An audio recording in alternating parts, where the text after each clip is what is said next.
Hair fall తో బాధపడుతున్నారా? 150+ branches ఉన్న అడ్వాన్స్డ్ గ్రో హెయిర్ క్లినిక్ లో ఫ్రీ కన్సల్టేషన్ కోసం కాల్ చేయండి. నమస్తే, నేను విజయ్. పశ్చిమాసియాలో యుద్ధంతో అక్కడ ఉన్నటువంటి దేశాలన్నీ కూడా వణికిపోతున్నాయి. ముఖ్యంగా ఇజ్రాయెల్తో కలిసి అమెరికా చేస్తున్నటువంటి యుద్ధం, ఇరాన్ మీద చేస్తున్నటువంటి యుద్ధంతో మొత్తం అక్కడ చుట్టుపక్కల ఉన్నటువంటి దేశాలన్నీ కూడా వణికిపోయే పరిస్థితి. సౌదీ అరేబియా దేశం కూడా ఉంది. సౌదీ అరేబియా అనగానే మనకి ముఖ్యంగా ముస్లిమ్స్ అందరికీ గుర్తుకొచ్చేటువంటి పవిత్రమైనటువంటి మక్కా, మదీనా, ఈ రెండు నగరాలు గుర్తొస్తాయి. అయితే ఇప్పుడు సౌదీ అరేబియాలో అనేక చోట్ల డ్రోన్లతో అక్కడ దాడులు చేస్తున్నటువంటి ఇరాన్, సో ఇప్పుడు మక్కాలో పరిస్థితి ఎలా ఉందనేటువంటి ఆందోళన ఈ పవిత్రమైనటువంటి రంజాన్ మాసంలో ప్రతి మహమ్మదీయుడు ఆలోచన చేసేటువంటి పరిస్థితి. నిజంగా మక్కాలో అక్కడ పరిస్థితి ఎలా ఉందో తెలుసుకునేటువంటి ప్రయత్నం చేస్తాం. నేరుగా ప్రస్తుతం మక్కా నుంచి అక్కడి నుంచి లైవ్ ద్వారా మనకి తాజా పరిస్థితిని వివరించడానికి ఆంధ్రప్రదేశ్ ఉర్దూ అకాడమీ చైర్మన్ ఫరూక్ షుబ్లీ గారు. ఫరూక్ గారు, మీ అక్కడ ఉన్నటువంటి హోటల్లో ఉన్నట్టున్నారు. అక్కడ చుట్టుపక్కల ఉన్నటువంటి పరిస్థితులు ఎలా ఉన్నాయి? సౌదీ అరేబియా మీద విస్తృతంగా దాడి చేస్తుంది ఇరాన్. ఎందుకంటే సౌదీ అరేబియాలో కూడా అమెరికాకు సంబంధించినటువంటి మిలిటరీ ఎయిర్ బేసెస్ కూడా ఉన్నాయి. సో చాలా చోట్ల కూడా దాడి జరిగిందనేటువంటి వార్తలు వస్తున్నాయి. చాలామంది ఇక్కడి నుంచి మక్కాకు వెళ్ళినటువంటి అనేక మంది యాత్రికులు కూడా అక్కడ చిక్కుకుపోయి ఉన్నారు, భయంతో వణిగిపోతున్నారు అనేటువంటి ఒక వార్తలు వినిపిస్తున్నాయి. అక్కడ తాజా పరిస్థితి ఎలా ఉందంటారు? నమస్కారం అండి, అస్సలాము అలైకుం. ఇక్కడ ఏదైతే ఈ పశ్చిమాసియా దేశాల్లో నెలకొన్నటువంటి పరిస్థితి ఉందో, దీని ద్వారా ఏంటంటే మేజర్ గా ఏంటంటే వీళ్ళు ఇరాన్ టార్గెట్ చేసింది అమెరికా యొక్క ఎయిర్ బేస్ ఎక్కడైతే ఉందో అక్కడ వీళ్ళు టార్గెట్ చేశారు. రెండోది ఇక్కడ మనం గమనించాల్సిన అంశం ఏంటంటే వారు ఎక్కడ కూడాను సివిలియన్స్ కి, అంటే వేరే చోట సివిలియన్స్ కి ఎక్కడ కూడాను ఇబ్బంది పెట్టలేదు. మూడోది వచ్చేసి ఇది మనం మాట్లాడుకుంటుంది ఏదైతే మక్కా మరియు మదీనా ప్లేసెస్ ఉన్నాయో ఇవి అతి పవిత్రంగా భావించేటటువంటి ముస్లిం కంట్రీస్ అన్ని కూడాను పవిత్రంగా భావించేటటువంటి ప్రాంతాలు. కాబట్టి ఇరాన్ ఇక్కడ ఇచ్చేయటం అనేది ఎట్టి పరిస్థితిలో కూడాను అది జరిగేటటువంటి పరిస్థితి కాదు.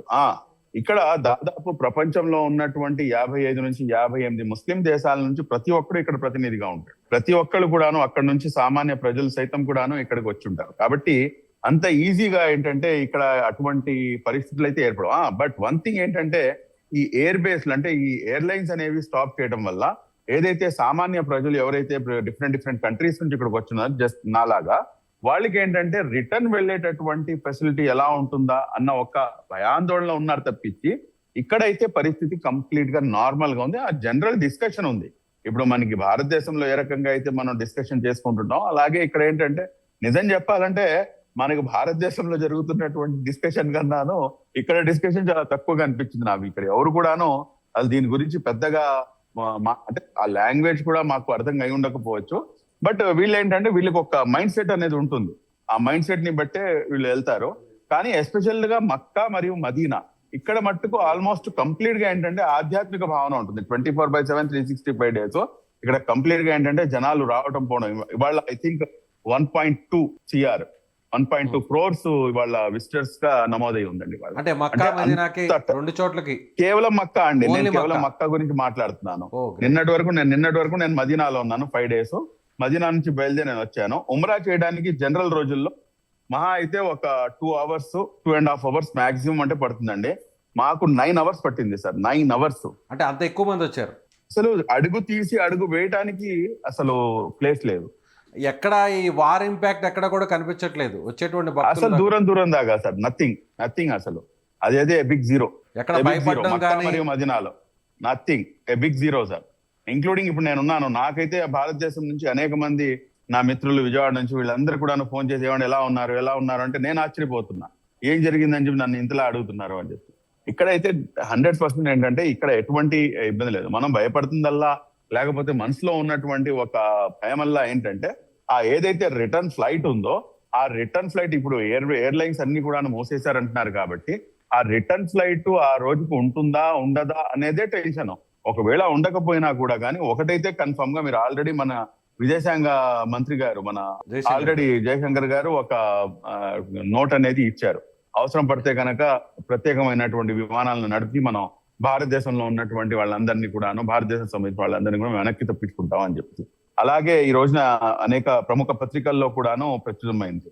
కాబట్టి భారతదేశం ఏంటంటే వారి యొక్క సివిలియన్స్ కి ఎటువంటి ఇబ్బందులు రాకుండా ఖచ్చితంగా భారతదేశం కాపాడుతుంది. మా ప్రధాని నరేంద్ర మోదీ గారు, అదేవిధంగా మన గౌరవ ముఖ్యమంత్రి వర్యులు మాన్యశ్రీ శ్రీ నారా చంద్రబాబు నాయుడు గారు అయితే ప్రత్యేకమైనటువంటి సమావేశం ఇక్కడ సౌదీ అరేబియాలో ఉన్నటువంటి ఎవరైతే ఎన్ఆర్ఐస్ ఉన్నారో, అదే విధంగా ఇక్కడికి యాత్రికి వచ్చినటువంటి వారు ఎవరైతే ఉన్నారో వీళ్ళందరితో కలిసి ఒక ప్రత్యేకమైనటువంటి సమావేశం మన మంత్రి శ్రీనివాస్ గారితో పాటు కలిసి ఒక జూమ్ కాల్ అవుట్ తీసుకొని ఎవరికి ఎటువంటి ఇబ్బంది వచ్చినా గానీ మేము ఉన్నాము అన్న భరోసాని, ఎందుకంటే టీడీపీ దగ్గర ఎన్ఆర్ఐ క్యాడర్ చాలా పెద్దది ఉంది. అది డట్టు G5 కంట్రీస్ లో అయితే చాలా పెద్ద క్యాడర్ వాళ్ళ దగ్గర ఉంది. కాబట్టి we are here to support you అని చెప్పేసి చాలా ఓపెన్ గా ముందుకు వచ్చినట్టు మాట్లాడినటువంటి పరిస్థితి.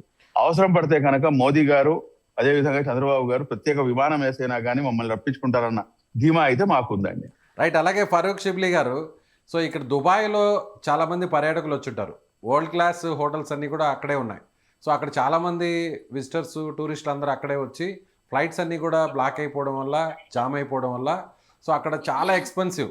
ఇప్పుడు మీరున్నటువంటి ఆ ప్లేస్లు కూడా మోస్ట్లీ అలాంటి ఎక్స్పెన్సివ్ హోటల్సే ఉంటాయి, అక్కడ ఉన్నటువంటి టారిఫ్స్ అన్నీ కూడా. అయితే అక్కడ గవర్నమెంట్ ఏం చేసిందంటే దుబాయ్లో, సో ఎవరైతే హోటల్స్లో ఉన్నారో వాళ్ళ దగ్గర నుంచి ఎక్స్టెన్షన్ అయినటువంటి ఆ డేస్కి ఎక్కడ కూడా మీరు ఛార్జెస్ కలెక్ట్ చేయొద్దు. అది ఎంత టారిఫ్స్ అయినా కూడా, ఎంత కాస్ట్ అయినా కూడా దానికి సంబంధించినటువంటి ఆ ఎక్స్పెండిచర్ అంతా కూడా మేమే బేర్ చేస్తాము, మేమే మీకు రిటర్న్ ఇస్తాము అనేటువంటి ఒక అనౌన్స్మెంట్ కూడా చేసింది. అలాంటి సిచ్యువేషన్ ఏమన్నా సౌదీ అరేబియాలో మక్కా మదీనాలో ఏమన్నా గవర్నమెంట్ అలాంటి అనౌన్స్మెంట్ ఏమైనా చేసినా అక్కడికి వచ్చినటువంటి విజిటర్స్ కావచ్చు, ఆ డివోటీస్కి ఏమన్నా ఆ ఫెసిలిటీ ఏమైనా కల్పించిందంటారా ఈ ఫ్లైట్స్ అన్ని క్లోజ్ అయిపోవడం వల్ల?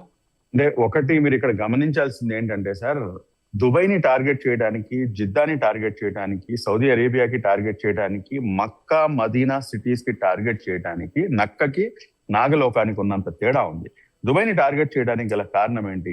అది highly commercial area, number 1. Number 2, American air base ఉంది. నంబర్ 3 వచ్చేసి ఏంటంటే అక్కడ ఎప్పుడైతే వాళ్ళ యొక్క కమర్షియల్ పాయింట్ మీద మనం కొడతామో ఆటోమేటిక్ గా రిటాలియేషన్ అనేది ఉంటుంది అని చెప్పేసి వారి యొక్క ఒక యుద్ధ నీతి అది.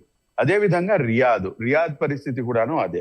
కానీ సౌదీ అరేబియాలో వచ్చేటప్పటికి మీరు గమనించండి, ఇక్కడ వీళ్ళు అటాక్ చేస్తుంది కేవలం ఫైనాన్షియల్ ఆర్డర్ ఎక్కడైతే మేజర్ గా ఉందో దాన్ని డిస్టర్బ్ చేసే ప్రయత్నం చేస్తున్నారు తప్పించి, ఇక్కడ ప్రజల్ని డిస్టర్బ్ చేయాలంటే కనుక దీన్ని టార్గెట్ చేయాలి. కానీ దీన్ని అయితే టార్గెట్ చేయాలి అన్న మాట నేను చెప్పాను చూడండి, అది కూడాను ఉచ్చరించలేరు ఎవరు కూడాను, ప్రపంచంలో ఉన్నటువంటి ఏ ముస్లిం. ఫరూక్ గారు, నేను అడిగేది ఓకే, మీరు చెప్పిన దానికి కన్ఫర్మ్. ఎక్కడ కూడా మక్కా మదీనా మీద ఎలాంటి దుశ్చర్యకు పాల్పడే సాహసం ఏ దేశం కూడా చేయదు, అందులో ఇరాన్ కూడా చేయదు. Okay, clarity. బట్ నేను అనేది ఏంటంటే అక్కడికి విజిటర్స్గా కానీ భక్తులుగా వచ్చినటువంటి వారికి విమానాలు రద్దు అవడం వల్ల, సో అక్కడ హోటల్లో ఇరుక్కుపోయి ఉంటారు, కంటిన్యూ అవ్వాలి. ఏంటంటే అక్కడ రూమ్స్ దొరకపోయే ఇబ్బందులు పడేటువంటి పరిస్థితి ఉంటుంది, చాలా ఎక్కువ కాస్ట్లు ఉంటుంది, ఆ టారిఫ్ అంతా కూడా ఎక్కువగా ఎక్స్పెన్సివ్గా ఉంటుంది. వాటిని గవర్నమెంట్ భరించడానికి ఏమన్నా ముందుకు వచ్చిందా? దుబాయ్లో గవర్నమెంట్ ముందుకు వచ్చింది, సో ఆ హోటల్ బిల్స్ అన్ని కూడా మేమే పే చేస్తామని ఇది అయితే ఇప్పటిదాకా మాకైతే అటువంటిది ఏది కూడాను మా దృష్టికి రాలేదండి ఇంకాను. అటువంటిది ఏమైనా ఉంటే కనుక definitely I have to enquire అండి. ఇక్కడ అథారిటీస్ నుంచి ఒకసారి కనుక్కోవాలి, లేకపోతే మన ఇక్కడ ఎన్ఆర్ఐ టీం ఏదైతే ఉందో వాళ్ళతో ఒకసారి కనుక్కోవాలి, లేదంటే కనుక ఇక్కడ ఎవరైతే మన ఎంబసీ ఉంటుందో ఆ ఎంబసీ వాళ్ళతో ఒకసారి మాట్లాడాల్సిన పరిస్థితి ఉంటుంది. పవిత్రమైనటువంటి ముస్లిమ్స్ కి, మహమ్మదీయులందరూ కూడా అత్యంత పవిత్రమైనటువంటి స్థలంగా భావించేటువంటి మక్కా నగరం నుంచి ఎక్స్క్లూజివ్గా AP Urdu academy chairman Farooq Shibli గారు అక్కడి నుంచి మనకి తాజా అప్డేట్ని అందించారు. సో ఇక్కడ చాలామంది భక్తులు భారతదేశం నుంచి, అలాగే ప్రపంచం నలుమూలల నుంచి కూడా 55 ముస్లిం కంట్రీస్ నుంచి అందరూ కూడా పెద్ద ఎత్తున ఇక్కడికి వచ్చారు. ఈ రోజు అంటే ఈ ఒక్క రోజునే దాదాపు 1,20,00,000 మంది వరకు కూడా ఈ ప్రార్థనా స్థలాన్ని విజిట్ చేశారు. సో ఎక్కడా కూడా ఎవరిలో కూడా పెద్దగా వార్ టెన్షన్ అయితే లేదు, ఎందుకంటే ముస్లిమ్స్ అందరికీ కూడా పవిత్రమైనటువంటి స్థలంగా మక్కా మదీనా ఉంది కాబట్టి ఇరాన్ ఈ ప్రాంతం మీద దుశ్చర్యకు పాల్పడేటువంటి అవకాశం లేదు, ఆలోచన చేసేటువంటి అవకాశం కూడా లేదు. ఎందుకంటే ఈ పవిత్రమైన ఈ స్థలం మీద ఇలాంటి ఇబ్బంది పెట్టాలనేటువంటి ఆలోచన వాళ్ళకు రాదు అనేటువంటి నమ్మకం అందరిలో కూడా ఉంది. కాకపోతే సౌదీ అరేబియాలో, అదే దేశంలో అమెరికాకు సంబంధించినటువంటి ఎయిర్ బేసెస్ మీద అక్కడ దాడి చేశారు తప్ప సివిలియన్స్ మీద, ఇలాంటి పుణ్యక్షేత్రాల మీద, ప్రార్థనా స్థలాల మీద ఎక్కడ కూడా అటాక్ చేయలేదు అనేటువంటి విషయాన్ని కూడా ఆయన చాలా స్పష్టంగా చెప్తున్నారు. అయితే గవర్నమెంట్ నుంచి కూడా, ఏపీ గవర్నమెంట్ అలాగే ఇండియన్ గవర్నమెంట్ నుంచి ఎప్పటికప్పుడు తమకు సమాచారాన్ని అందిస్తున్నారని కూడా ఆయన చెప్తున్నారు. Thank you so much.